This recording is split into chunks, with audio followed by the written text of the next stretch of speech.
guys! Good day! Ako po ay maglilinis ng aking kusina ngayon. So, ayan ang kusina ko guys. Ang kalat. Ang kalat niya. Ayan o. So, maglilinis ako at maghugas ako ng plato. But before that, ako ay mag-a-arrange ng aking mga Tupperware. Ayan guys, oh, kakalat ng Tupperware. Ayan, arin din oh. Yan din oh. So, mag-a-arrange ako ngayon yan.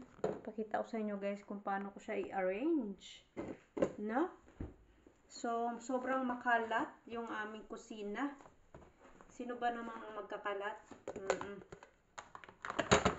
Ayan.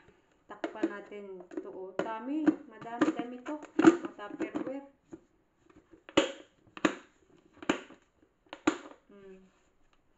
Patanggalan ko muna siya. Tanggalin ko muna siya dito. At hahanapan natin siya ng takip. Ayan, maghanap tayo ng takip kasi asawa ko naluloka na dito sa aking lagayan ng aparador. Naluloka siya. Alam mo yun, nakakaloka din. Arrange na natin. Ayan. Thank you guys. May ulit. Bye!